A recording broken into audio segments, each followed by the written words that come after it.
शांति। ओम शांति। ओम शांति। आप सभी बाबा के बहुत लाडले, अति सिकीलदे प्यारे बच्चे बहुत दूर दूर से बाप दादा से मिलने के लिए पधारे हैं। तो जितना ही आपने सफ़र में समय लिया, इतने दिनों का सफ़र होगा जब से आप निकले, कोई कहाँ से कोई कहाँ से, और मधुबन पहुँचते पहुँचते आपने बाबा से तो खूब योग लगा लिया होगा कि कब हम मधुबन पहुँचे, बाबा से मिलन मनाएं। तो आप सब अति सिकीलदे बच्चे हो। इनमें से इतने भाई बहनें होंगे जो इस कल्प में पहली बार बाबा से मिलेंगे। हाथ उठाएं जो पहली बार मिलेंगे। अच्छा, इतने सारे हैं। तो देखो, आपके लिए तो विशेष बाबा आएगा, जरूर आएगा। गारंटी है ना? गारंटी। क्योंकि इतना दूर से आप आए हैं। लेकिन जैसे अभी आपका क्लास हुआ कि बाबा की भी हमारे प्रति कुछ आश है। हमारी आश तो यही है कि हम बाबा से मिले, बाबा से वरदान प्राप्त करें। पर बाबा की भी हम बच्चों में कुछ आश है कि मेरे बच्चे जो नूरे जहान है, विश्व के मालिक बने, भगवान के आँखों के तारे बने, सिर के ताज बने, दिल तख्त नशीन बने। तो बाबा की भी हमारे प्रति बहुत आश है। परंतु उस आश को पूर्ण करने के लिए और बाबा से सब प्रकार के वरदान, ब्लेसिंग्स लेने के लिए बहुत बड़ी आवश्यकता है कि हम चारों सब्जेक्ट्स का बैलेंस बनाए रखें। बैलेंस बनेगा तभी ब्लेसिंग मिलेगी। बाबा ये भी कहते तुम बच्चों को पास विद ऑनर बनना है, कंप्लीट बनना है, परफेक्ट बनना है, संपन्न संपूर्ण बनना है। बहुत बड़ा लक्ष्य बाबा ने दिया है। सर्व गुणों में संपन्न होना है और 16 कलाओं में संपूर्ण होना है, संपूर्ण निर्विकारी बनना है, मर्यादा पुरुषोत्तम, अहिंसा परमो धर्म बनना है। तो इतना ऊंचा लक्ष्य बाबा ने दिया है, पर उसका आधार होगा हमारे अंदर के लक्षण। ये भी जरूरी है कि जितना लक्ष्य पक्का होगा उतना लक्षण भी हमारे में आता जाएगा। परंतु साथ साथ जितने लक्षण होंगे उतना ही लक्ष्य के भी नजदीक पहुंचेंगे। तो लक्ष्य भी चाहिए, लक्षण भी चाहिए। अर्थात हम बच्चों को ज्ञान, योग, धारणा और सेवा चारों का ही बैलेंस चाहिए। चारों को ही मुख्य स्थान देना है। तब हम फुल मार्क्स ले सकेंगे, तब हम उस लक्ष्य को पा सकेंगे, तब हमारे अंदर सारे लक्षण भी आएंगे। तो जैसे बाबा पढ़ाई का मिसाल देते हैं कि कई तो बहुत ब्रिलियंट स्टूडेंट्स होते हैं, विद्यार्थी बहुत होशियार होते हैं और उनका लक्ष्य होता है कि मुझे 100 आउट ऑफ 100 लेना है, 1 मार्क भी हमारा कम न हो, पूरे 100 मार्क्स होने चाहिए। और जब उनकी रिजल्ट आउट होती है, इतना विश्वास होता है कि हमको 100 आउट ऑफ 100 मिला होगा। और जब रिजल्ट आउट होती है तो कईयों को मान लो 90% मिला, तो उनको संकल्प आता है 90% क्यों मिला, मुझे तो 100% मिलना चाहिए था इस सब्जेक्ट में, इसमें 90% ही क्यों मिला, मेरे 10% कहाँ चले गए। तो 10% मेरे कम हुए, ये उनको खलता है। और कई तो ऐसे स्टूडेंट्स होते हैं जो अपना जो एग्जामिनेशन पेपर है वो खुलवाते हैं कि ये एग्जामिनर की भूल होगी, मेरी भूल नहीं है, मुझे 100 आउट ऑफ 100 मिलना चाहिए। तो कई बार ऐसे होता है कि वो एग्जामिनर की मिस्टेक होती है और उसको कम मार्क्स दे दिया और स्टूडेंट को इतना विश्वास होता है। तो जो ब्रिलियंट होशियार स्टूडेंट होता है वो अपनी मार्क्स 100 से गिनती करता है, 100 मिलना चाहिए, 99 भी नहीं। परंतु जो डल विद्यार्थी होगा, हमेशा फेल होने वाला, और एक बार उसको 40% या 50% मिल भी जाए, इतना खुश हो जाता है, वाह मैं तो पास हो गया, हाँ मैं तो पास हो गया, खुश हो जाता है। और वो 99% में भी सोचता है 1% कहाँ गया। तो क्या अंतर है दोनों स्टूडेंट्स में? दोनों स्टूडेंट्स में एक बहुत बड़ा अंतर है कि जो होशियार स्टूडेंट होता है वो 100 से गिनती करता है और जो डल होता है वो 0 से करता है। कॉन्ट्रास्ट है ना। तो 0 से करता है तो इसलिए कहता है अरे 40 मिल गया, बहुत अच्छा, पास हो गया। आजकल शायद 50 किया है पासिंग मार्क्स, या 40 होगा पता नहीं, लेकिन वो 0 से करता है। और वो 1% भी कम तो 1% भी कम क्यों? अब हमको क्या करना है? 100 से भेंट करना है या 0 से भेंट करना है? किससे भेंट करना है? 100 से भेंट करना है। पर कई तो 0 से भेंट करते हैं। जब उनको हम कहते हैं ना, हमको तुम ऐसे देवता बनना है, ऐसा संपूर्ण बनना है, हाँ ऐसा पावन बनना है, आत्मा एकदम सतो प्रधान बन जाए, ऐसा लक्ष्य रखना है।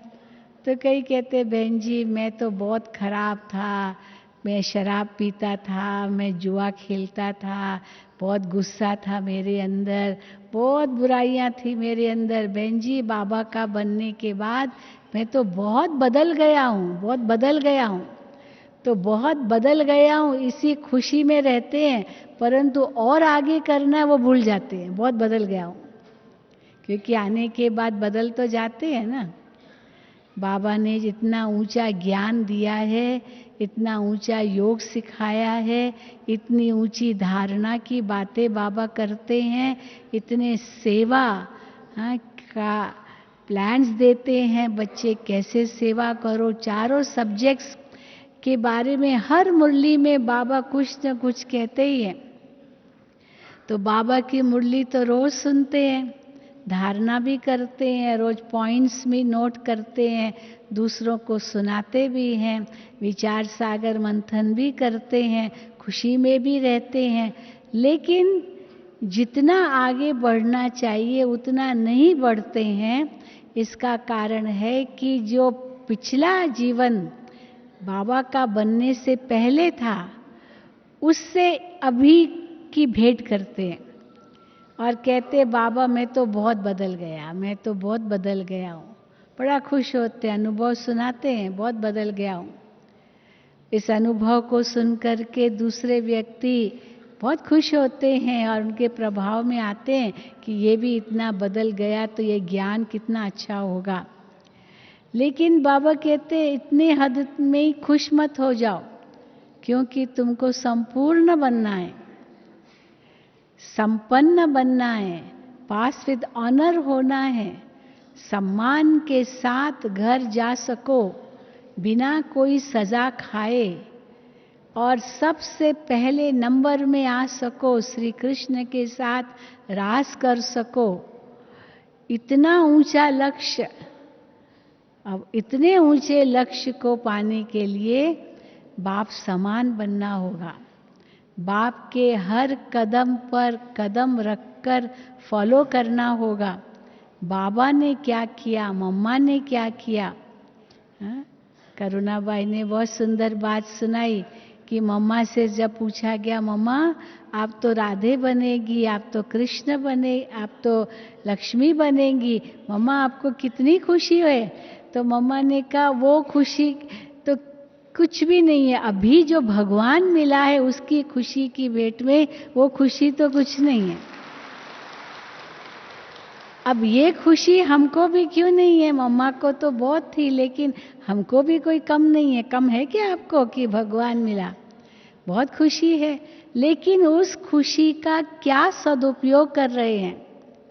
क्या सचमुच भगवान मिलने से हमको जो भगवान के वरदान मिल रहे हैं, जो ज्ञान मिल रहा है, जो शक्तियाँ मिल रही है, जो गुण मिल रहे हैं, वो कितना हम अपने अंदर भर रहे हैं? और फिर केवल भर ही नहीं रहे हैं, कितना हम दूसरों को बांट रहे हैं। क्योंकि ज्ञान बहुत बड़ा धन है, गुण बहुत बड़ा धन है, शक्तियाँ बहुत बड़ा धन है। तो ये धन ऐसा है, जितना हम बांटते हैं उतना हमारा बढ़ता है। वो धन बांटने से तो खूट जाएगा, कम तो होता ही जाएगा, पर ये धन जितना बांटेंगे उतना बढ़ेगा। तो ये जो 4 मुख्य हमारे सब्जेक्ट्स हैं, हमारा चारों पर ही इक्वल समान ध्यान होना चाहिए।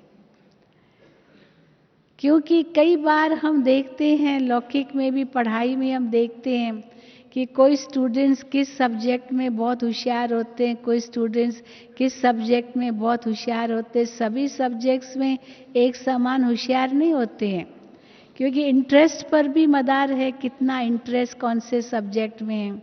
हाँ, जैसे हमारा, मैं अपने कॉलेज लाइफ का अनुभव सुनाती हूँ कि मेरा भी मैथमेटिक्स में बहुत इंटरेस्ट था, परंतु बायोलॉजी लिया तो बायोलॉजी में कोई इंटरेस्ट नहीं था। हाँ, क्या काटना कुटना, ये कॉकरोच और मेंढक और ये सब साइंस की स्टूडेंट थी, पर मैथमेटिक्स में बहुत इंटरेस्ट था, तो उसमें तो 100 आउट ऑफ 100 लाती थी। और ये ज़ूलॉजी और बाकी बातों में मेरा इतना इंटरेस्ट नहीं था।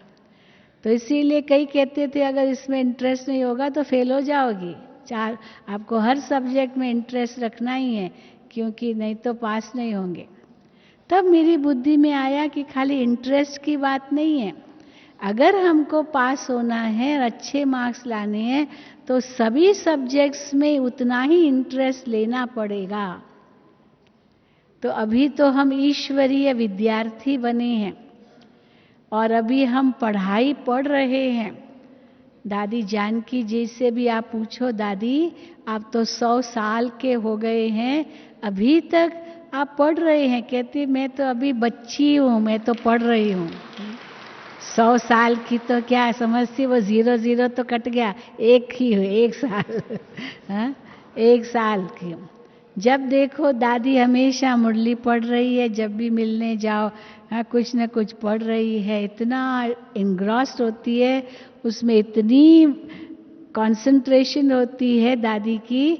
अगर हम जाते भी हैं ना तो ऐसे नहीं, हाँ सीधा ही सिर उठाएगी, नहीं, पढ़ती रहेगी। हम दादी के पास जाके बैठते हैं, फिर दादी कहते अच्छा आप आए। हाँ, तो पर ऐसे नहीं हम आए और सीधा ही ध्यान देते, क्योंकि जब वो पढ़ती है ना, इतनी लगन से, इतने इंटरेस्ट से एक एक बात को 2 बार 3 बार पढ़ेगी, अपने अंदर धारण करेगी। और इस उम्र में भी दादी को पूरी मुरली याद होती है। कभी भी उनसे पूछो आज बाबा ने ये कहा, सीधा क्लास कराएगी, जरूर बताएगी। हम लोग तो भूल जाएंगे। तो अपने को इतना स्टूडेंट समझती है, मैं विद्यार्थी हूं, ये समझती है। तो इसलिए हम कितना अपने आप को विद्यार्थी समझते हैं।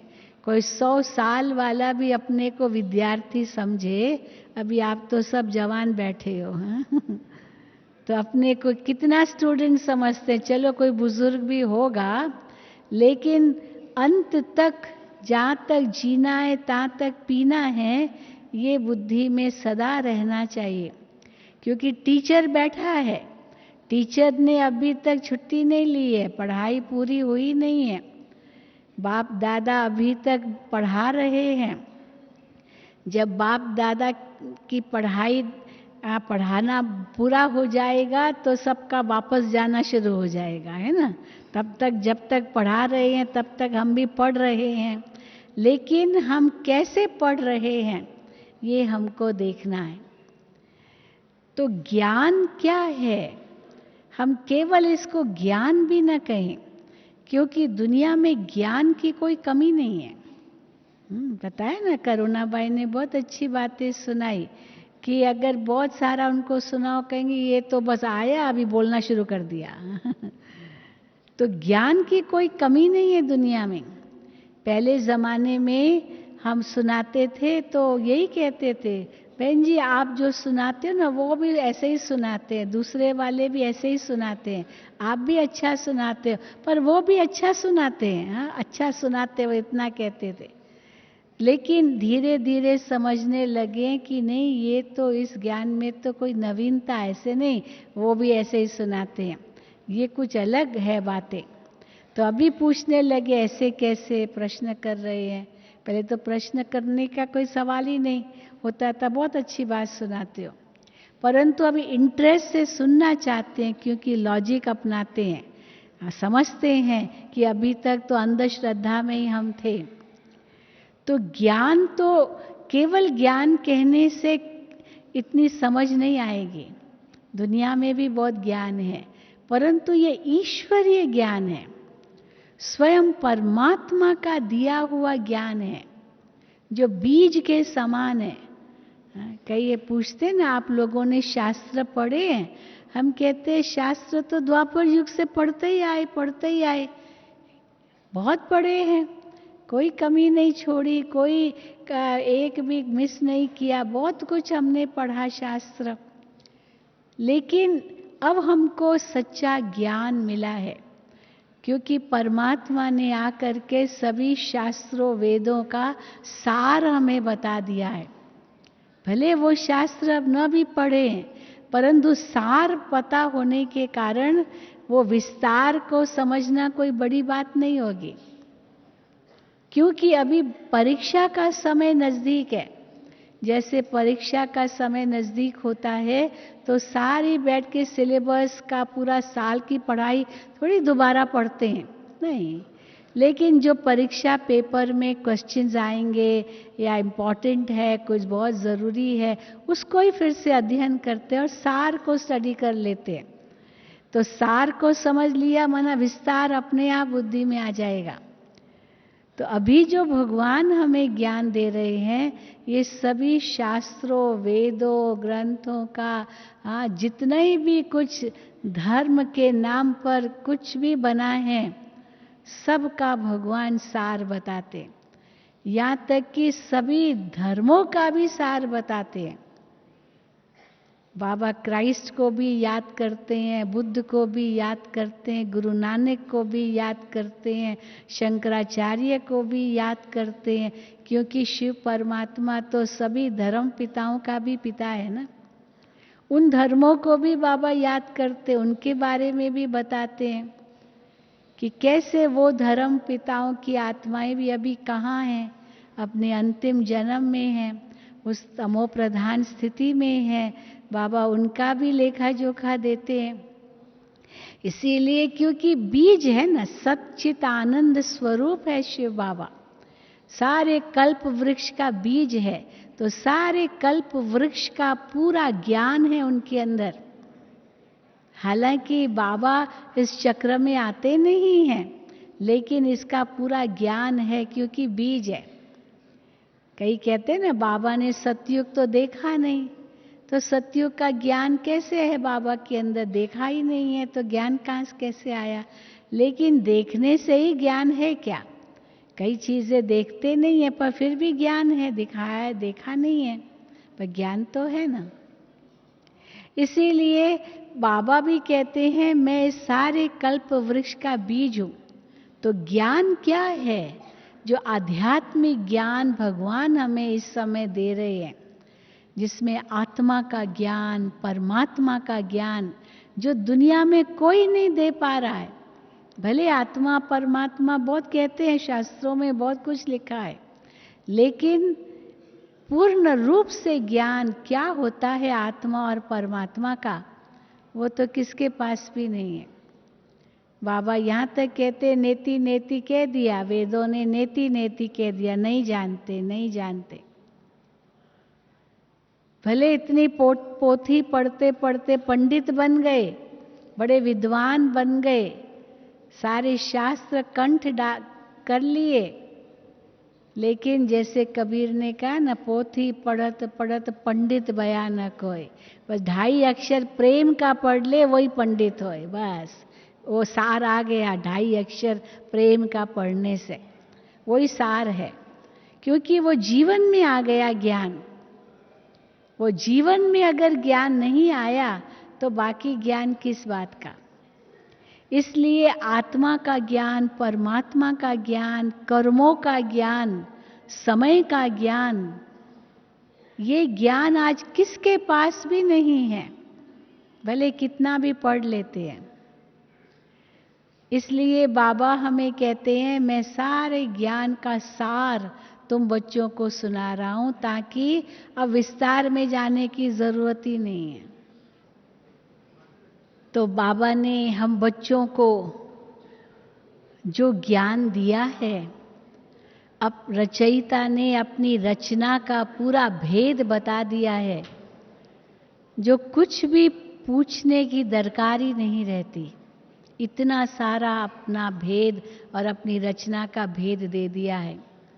कोई भी कुछ प्रश्न करे हम उसका उत्तर दे सकते हैं ना, कि नहीं दे सकते हैं? जो समझते हैं दे सकते हैं, हाथ उठाएं। हाँ, सब ज्ञानी तो आत्माएं बैठे हैं यहाँ। क्यों नहीं दे सकते हैं? क्योंकि हमारा टीचर है कौन? कोई साधारण टीचर नहीं है, केवल पिता ही नहीं है, वो टीचर भी हमारा इस समय हमें पढ़ा रहा है। हाँ, किसी का बहुत बड़ा टीचर होता है तो उसको बड़ा नशा होता है। मुझे याद है एक बार एक भाई आया था, बड़े नशे से अपना परिचय दे रहा था कि मैंने पीएचडी की है। और किससे पीएचडी की है? उसने कहा कि मेरा जो प्रोफेसर था, जिसके अंडर में पीएचडी कर रहा था, वो सर्वपल्ली राधा कृष्णन था। हाँ, जो उस समय के राष्ट्रपति थे भारत के, लेकिन वो बहुत बड़े प्रख्यात प्रोफेसर थे। तो इसीलिए डॉक्टर सर्वपल्ली राधा कृष्णन, तो उनके अंडर मैंने पीएचडी की उनसे। तो इतने नशे से वो कहता था, अपने टीचर का परिचय देता था।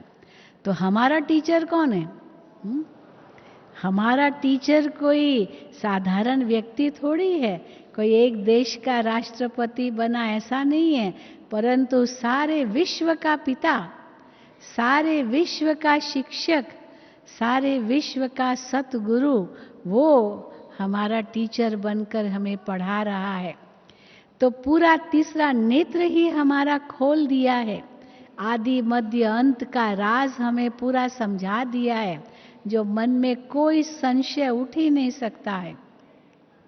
और अगर कोई बात अभी नहीं समझ में आती है, उसमें भी जरूर कोई राज है जो बाबा नहीं बता रहे हैं, क्योंकि अभी तक पढ़ाई तो पूरी हुई नहीं है। बाबा कई बार कहते हैं जो शुरू में पढ़ाते हैं, अंत की पढ़ाई थोड़ी शुरू में बताई जाती है, धीरे धीरे पढ़ाया जाता है ताकि धीरे धीरे समझ में सब आ जाए। इसी प्रकार बाबा अंत की पढ़ाई अभी नहीं पढ़ाएंगे, कुछ सस्पेंस भी रखेंगे। जैसे कोई फिल्म होती है ना, पिक्चर होती है, कहानी तो पूरी बनी हुई है, सब कुछ पता है, सब फिक्स्ड है, लेकिन जब पूछा जाता है इसका क्या होगा, इसका क्या होगा, तो जिसको पता है वो कहेगा नहीं नहीं आप देखो, आपको मज़ा आएगा, क्योंकि अभी बता दिया तो मज़ा चला जाता है। हाँ? इसीलिए मज़ा चला जाएगा, इसलिए बाबा नहीं बताते। ऐसे नहीं कि बाबा बता नहीं सकते हैं, सब बता सकते हैं, लेकिन मज़ा चला जाएगा, क्योंकि ये मज़े की सीन्स है। अंत में कैसे दृश्य होंगे उसके लिए बाबा हमको तैयार तो कर ही रहे हैं, क्योंकि अचानक का पाठ भी पढ़ाया है, एवर रेडी का पाठ भी पढ़ाया है, बहुत काल के अभ्यास का भी पाठ पढ़ाया है, तो वो तो अंत का पाठ तो पढ़ा ही दिया है बाबा ने, परंतु वो पाठ प्रैक्टिकल में देखने के लिए वो तो अंत का इंतज़ार करना ही होगा। पर उस समय अगर हम तैयार नहीं होंगे तो फेल हो सकेंगे, इसीलिए बताते नहीं हैं। बता दे तो फिर वो मज़ा ही चला जाए, पर तैयार रहें ये ज़रूर बाबा हमें सावधान कर रहे हैं। और परीक्षा का पेपर क्या होगा वो भी बाबा ने बता दिया है।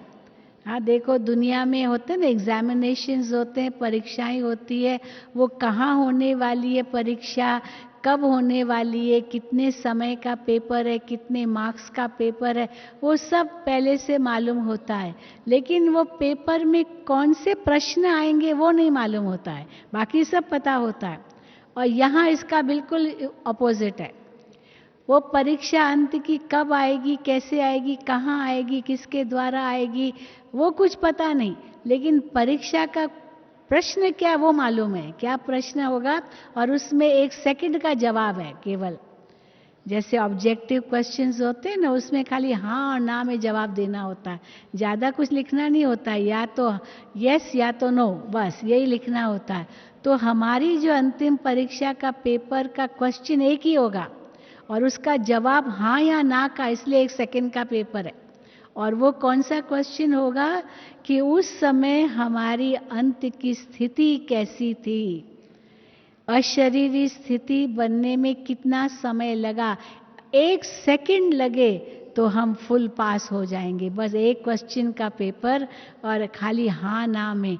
ये नहीं कि 50% अशरीरी स्थिति रही, 80% रही, 90% रही, तो भी 90% ही मार्क्स मिलेंगे। है 1 सेकंड का ही पेपर, लेकिन वो 1 सेकंड में अशरीरी स्थिति हो जाए, उसके लिए बहुत काल का अभ्यास चाहिए, और उसके लिए सदा एवर रेडी बनना है, क्योंकि अचानक होगा। इसलिए ये तीनों बातें बाबा ध्यान पर देते हैं। पर तो इसलिए प्रश्न पेपर आउट है, वो क्वेश्चन हाँ और ना का ही है, 1 सेकंड का ही है, लेकिन बाकी कुछ पता नहीं। और उसकी सस्पेंस बाबा रख रहे हैं ताकि बच्चे सदा ही तैयार रहे, क्योंकि अगर सदा तैयार नहीं रहेंगे तो धोखा खा सकते हैं। तो ज्ञान में भी पूर्ण बनना है। ज्ञान के जितने भी सब्जेक्ट्स हैं, आत्मा, परमात्मा, कर्म का ज्ञान, चक्र का ज्ञान, यहाँ तक कि बाबा माया का भी ज्ञान दे रहे हैं। दुनिया में माया का भी ज्ञान नहीं है। किसी से पूछो माया क्या है, कहेंगे धन संपत्ति माया है, कहेंगे पत्नी माया है, बच्चे माया है। हाँ, सन्यासी यही कहते हैं। उनको कहो कि ये धन माया है तो कहेंगे हाँ ये सब माया, धन माया नहीं है, कहेंगे नहीं धन ही माया है, स्त्री माया है, ये सब बच्चे माया है, संसार माया है, बस हमें तो इस माया को छोड़ना है। और भगवान ने माया का ज्ञान दिया कि ये सब माया नहीं है, धन माया नहीं है। धन तो जरूरी, आज भी बाबा ने कहा धन तो आवश्यक है, सतयुग में धन तो होगा, लक्ष्मी स्वयं साक्षात धन की देवी विराजमान है, तो धन को माया नहीं कहेंगे, स्त्री को माया नहीं कहेंगे, वो तो शक्ति है, शिव की शक्ति है, माया थोड़ी है। बच्चे भी माया नहीं है, वो तो महात्मा है, अब महात्मा कहा बाबा ने, शक्ति कहा और वो संपत्ति को आवश्यक कहा, तो माया क्या चीज है ये भी दुनिया को पता नहीं है। इसलिए बाबा कहते हैं ये विकारों को ही माया कहेंगे, जिनको तुम्हें जीतना है। उस माया का ज्ञान भी भगवान हमें दे रहे हैं।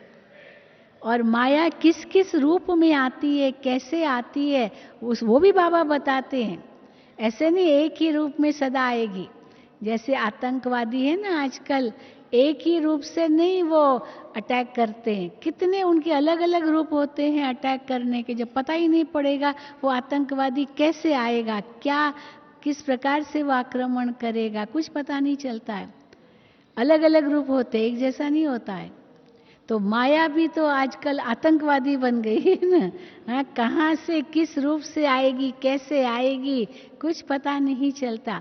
लेकिन बाबा के बच्चे भी कम नहीं है। हाँ, वो आतंकवादी अपना डराते हैं तो सरकार कहती है हम भी कम नहीं है, हमारे पास भी मिलिट्री है, हमारे पास भी ये है, हम उसको खत्म करेंगे। तो हम बच्चे भी क्या कहते हैं, माया आने दो, किस भी रूप में हम तैयार बैठे, तैयार है ना, कि डर जाएंगे माया से। हाँ, डरने वाले नहीं है। तो इसीलिए पूरा ज्ञान है हमें, परंतु ज्ञान को हम अगर एक शब्द में कहें तो ज्ञान सार है, ज्ञान बीज है। और बीज को समझ लिया माना पूरे झाड़ को समझ लिया। फिर योग क्या है? योग है उस ज्ञान रूपी बीज को सींचना। बीज को सींचते हैं तब उस बीज से अंकुर निकलता है। तो अंकुर भी तब निकले जब उसको सींचे।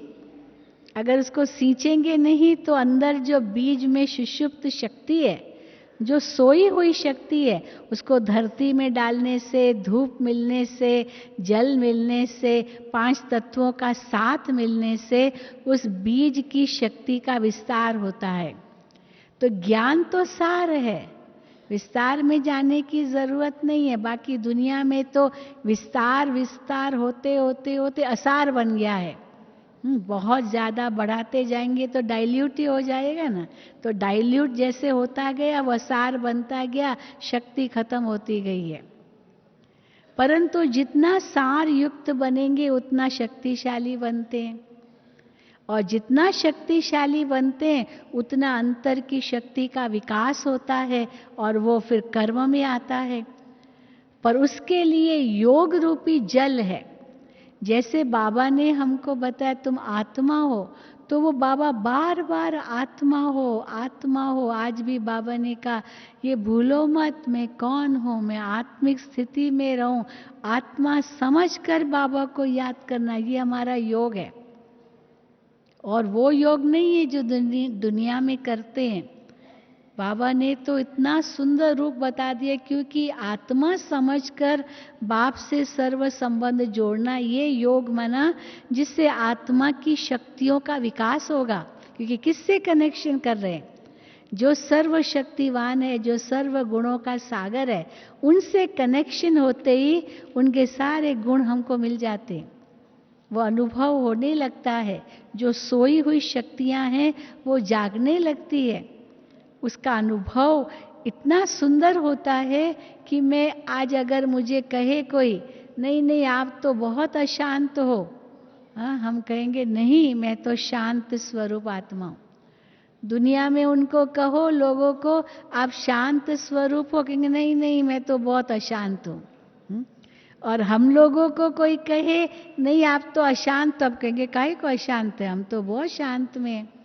हाँ, बताए ना, करुणा बाई ने बहुत सुंदर बात कही कि हम लोगों को देख करके लोग कहते आप लोगों के चेहरे सदा प्रसन्न हैं, सदा ही आप लोग मुस्कुराते रहते हो। मेरे को तो एक बार आश्चर्य हुआ कि किसी व्यक्ति ने मेरे से एक प्रश्न किया, कहा मैं आपसे एक पर्सनल क्वेश्चन पूछूं? मैंने कहा पूछो, यहाँ तो कुछ पर्सनल तो कुछ है ही नहीं। तो कहा कि आप सदा ही मुस्कुराते रहते, आप थकते नहीं है मुस्कुरा करके। मैंने कहा ये कोई प्रश्न होता है क्या? आप इतना सारा जब भी देखो आप बोलते हैं तो भी मुस्कुरा कर बोलते हैं, आप इतना यानी खुशी से बोलते हैं, बड़े उमंग से बोलते हैं, तो आप थकते नहीं हैं क्या? हम कहते क्यों थकेंगे, और मुझे तो पता भी नहीं चलता है कि हम इस प्रकार से बोल रहे हैं, ये तो इतना नेचुरल है, क्योंकि अंदर में जो होगा वही बाहर आएगा। पता है ना कि वहाँ लंदन में गए तो बिल्कुल लोग एक दो को देखते भी नहीं है। ट्रेन में हम चढ़े, हम सोचा कि देखो मिलेंगे लोगों से, लेकिन सबकी शक्ल एक जैसी, सबकी एकदम सूरत ऐसी, मैं जैसे मायूस उदास, बस अपने में खोए हुए। तो क्या हुआ कि उसी समय किसी ने किसी के सामने मुस्कुराया, किसी ने मुस्कुरा दिया, उसको जानता नहीं था, मुस्कुरा दिया। तो वो जिसके सामने एक जिस व्यक्ति ने मुस्कुराया वो तो बड़ा इनोसेंटली मुस्कुराया, तो दूसरे ने कहा उसको, आर यू मैड, तुम पागल हो क्या, ये मैंने मुस्कुरा रहे हो, कोई जानते तो है नहीं और मुस्कुरा रहा है। अरे कोई भी हो तो भी क्या मुस्कुराना क्या बुरा तो नहीं है और ही अच्छा है, लेकिन वो समझते हम जानते नहीं है ये मुस्कुरा क्यों रहा है, यानी इतने हद तक वो टेंशन में रहते हैं, जैसे एक दो को पूछना तो क्या देखना भी नहीं, ऐसी स्थिति है। दुनिया में तो बहुत कुछ देखते हैं और भाग ही रहे हैं, भाग ही रहे हैं। जापान में हम गए, वहाँ तो लोग सब कुछ खड़े खड़े करते हैं, बैठ कर के आराम से बैठे, कोई उसके लिए टाइम ही नहीं है, खड़े खड़े दौड़ रहे हैं, रास्ते में भी दौड़ रहे हैं, दौड़ रहे हैं, दौड़ रहे हैं, जैसे कि कोई टाइम ही नहीं है। इतना टेंशन है, बात मत पूछो, हर जगह गए। तो इसलिए हम तो कहते हैं हमारा भारत बहुत अच्छा है, हाँ? बहुत अच्छा है भारत, इतना प्यार प्रेम है, इतना प्यार प्रेम है, जो एक भले एक दो को जानते भी नहीं है, परंतु अगर कोई एक मुस्कुरा देता है तो दूसरा भी मुस्कुराएगा, ये नहीं सोचेगा ये कोई पागल है क्यों मुस्कुरा रहा है। क्योंकि और जब हम बाबा के बच्चे बनते तो भले पहली बार भी मिले होंगे, वो ओम शांति कहता है तो हम कितना प्यार से ओम शांति कहते, भले जानते नहीं है, पर ये तो जानते हैं ना कि ये बाबा को जानता है, इनको बाबा का ज्ञान है, भले पहली बार मिल रहे हैं। और ये भी ज्ञान है कि कल पहले तो मिले ही हैं, कोई नए तो नहीं है। इसलिए बाबा भी जब बच्चों से मिलते थे, पहली बार भी मिलते थे, तो बाबा उनकी परीक्षा लेते थे, बच्चे पहले भी कभी मिले हो? तो टीचर स्टूडेंट को पढ़ा के आती थी, जब बाबा आपसे ये पूछे तो आप बताना, हाँ बाबा कल पहले मिले थे। हाँ, ये नहीं कहना बाबा मैं तो पहली बार मिल रहा हूँ, ऐसे नहीं कहना, तो फेल हो जाएंगे, स्टूडेंट तो फेल पर टीचर भी फेल। तो इसीलिए ज्ञान माना समझ, परंतु फिर उसका योग, योग माना वो समझ जो हमें मिली ज्ञान की, उसको हम अपने अंदर में अनुभव करें। तो अभी हमें कोई नहीं कह सकता है कि आप शांत स्वरूप नहीं हो, कोई नहीं हमें कह सकता है कि आप दुखी हो, कोई पूछ भी नहीं सकता है कि आप कैसे हो ना। बाबा कहते हैं कोई पूछे आप कैसे हो तो बोलो हम दिखाई कैसे देते हैं। कोई बीमार होता है, कोई एकदम बहुत मायूस दुखी, तो उनसे पूछना होता है कैसे हो। अब हम लोगों से कोई पूछे तो ये भी इंसल्ट है, इंसल्ट है कि नहीं है? यानी क्या चेहरे से कुछ पता चलता है क्या कि कोई उदास है या दुखी है? ना ना, दुख तो सब छोड़ आए ना, कि साथ में लाए हैं यहाँ पर अपने दुख कष्ट, नहीं छोड़ आए, सदा के लिए छोड़ आए या केवल थोड़े समय के लिए छोड़ आए घर में? सदा के लिए छोड़ आए, क्योंकि हमको मिला कौन है?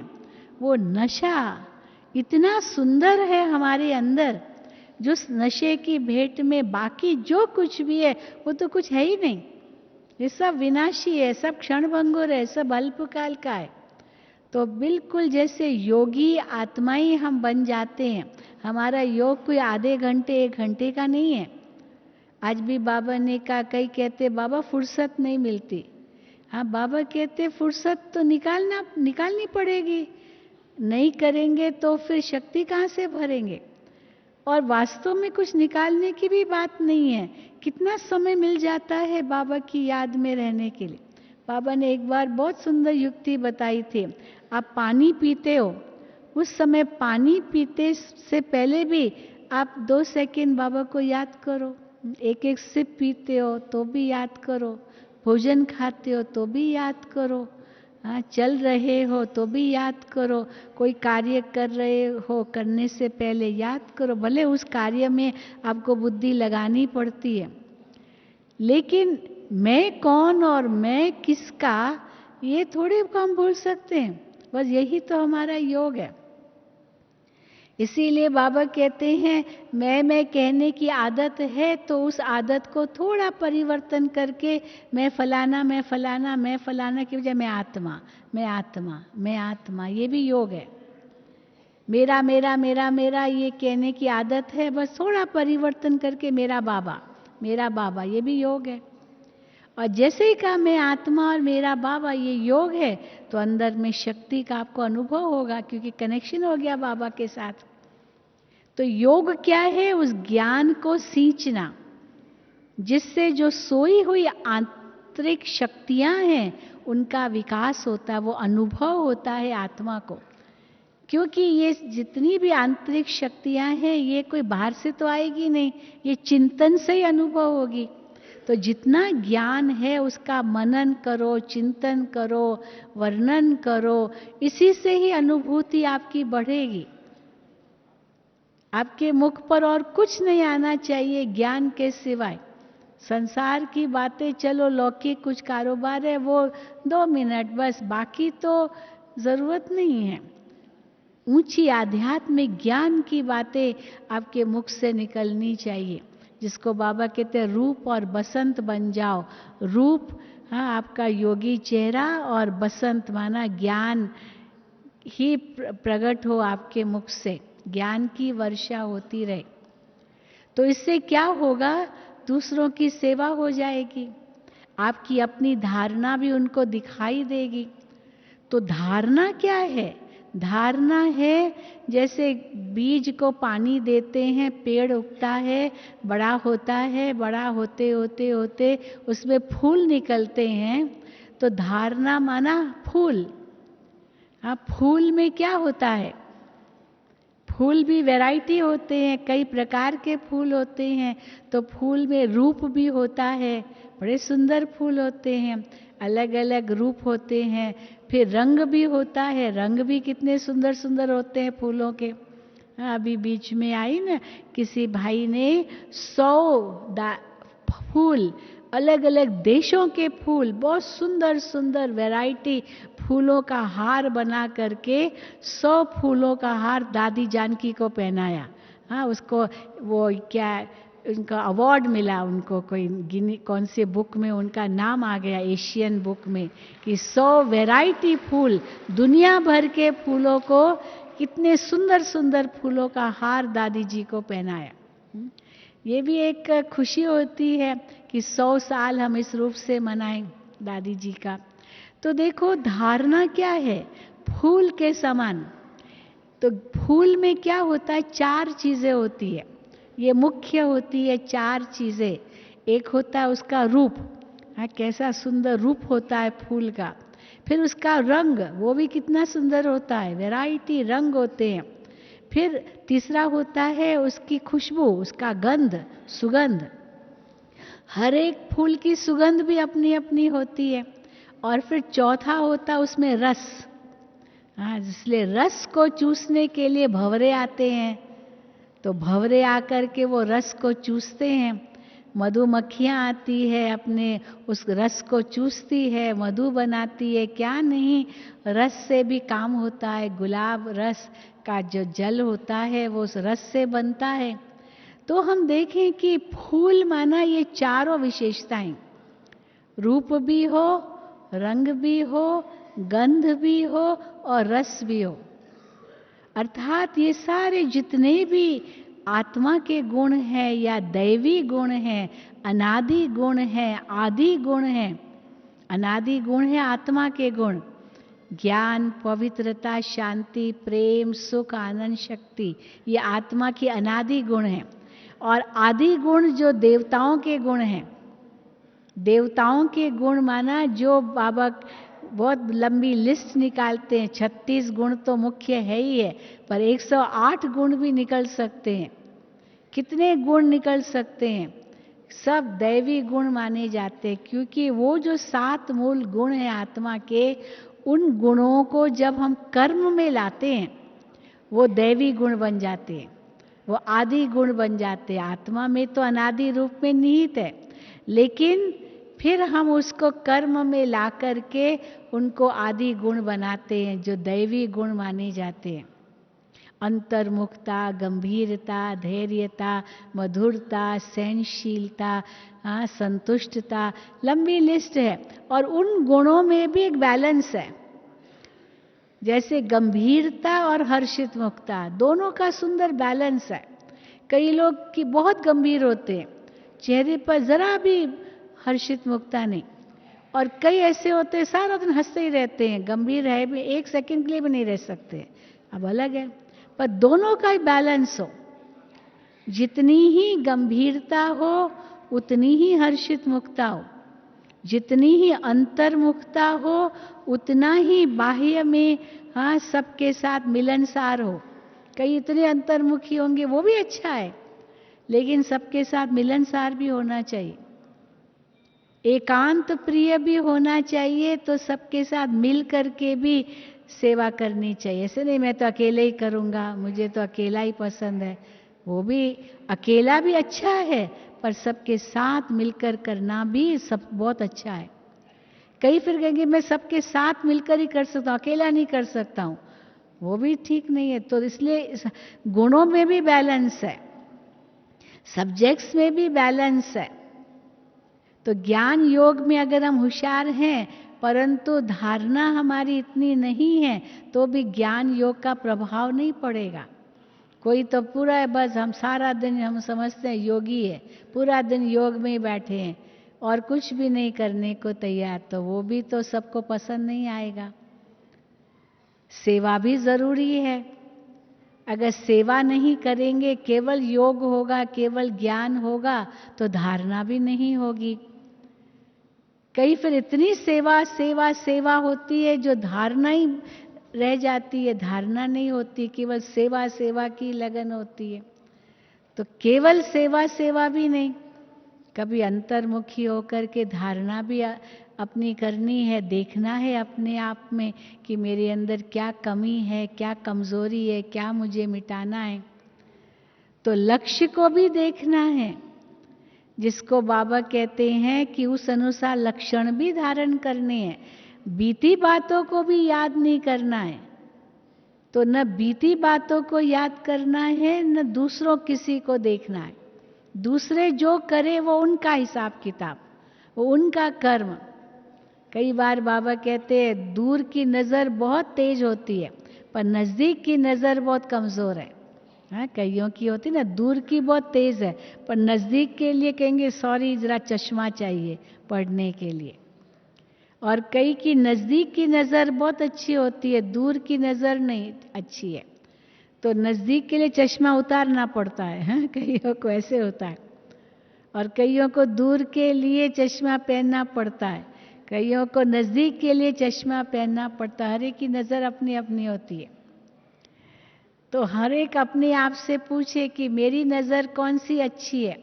दूर की नज़र अच्छी माना दूसरों को देख रहे हैं, दूसरे ये क्या कर रहा है, ये क्या कर रहा है, ये क्या कर रहा है, पर मैं क्या कर रहा हूँ ये देख ही नहीं रहे।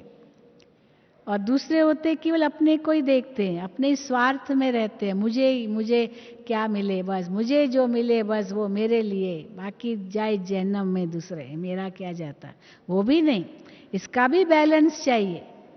स्व सेवा के साथ साथ दूसरों की भी सेवा, क्योंकि देवता बनना माना दाता बनना। तो दाता बनना माना देवता का हाथ आशीर्वाद का हाथ है, वरदान का हाथ है। तो वरदान का हाथ कैसे दिखाते हैं, दाता का हाथ कैसे दिखाते हैं? या तो ऐसा, देवी का हाथ दिखाते ना वरदानी हाथ, या तो ऐसा या तो ऐसा आशीर्वाद का हाथ। किसी संत के सामने जाते हैं, कहते आशीर्वाद करो, सिर उनके हाथ के नीचे रखते हैं और वह हमारे सिर पर हाथ रखता है, आशीर्वाद देता है। और या तो ऐसा, जैसे लक्ष्मी का हाथ दिखाते हैं, कैसे उनके हाथ से सिक्के निकल रहे, ये भी दाता का हाथ है। और ऐसा कैसा है, ये कौन सा हाथ है? हाँ, ये कौन सा हाथ है? ये भिखारी का हाथ है। तो भिखारी का हाथ तो नहीं होना ना, हमारा तो दाता का हाथ है। तो ये आशीर्वाद और दाता का हाथ है। ये हाथ किसी को थप्पड़ भी नहीं मार सकता है। अगर मेरा हाथ चल पड़े और किसको थप्पड़ मार दे तो ये आशीर्वाद का हाथ थोड़ी होगा, वो तो दुख देने वाला हाथ होगा। इसीलिए हाथ उठे पर किस लिए उठे? आशीर्वाद देने लिए उठे, दुआ देने लिए उठे, वरदान देने लिए उठे। पर कौन दे सकता है दुआ? कौन दे सकता है वरदान? कौन दे सकता है आशीर्वाद? कौन बन सकता है दाता जो स्वयं भरपूर होगा? जो खुद ही खाली है वो क्या देगा? उसके हाथ तो ऐसे ही होंगे। फिर क्या कहेंगे? दे दाता के नाम, ईश्वर के नाम पर कुछ दे दो। हम ऐसे कहेंगे क्या? ईश्वर के नाम पर दे दो। ईश्वर हमें इतना भरपूर कर रहा है, हमारे द्वारा ही सबको दे रहा है। तो इसीलिए चारों सब्जेक्ट्स में इक्वल।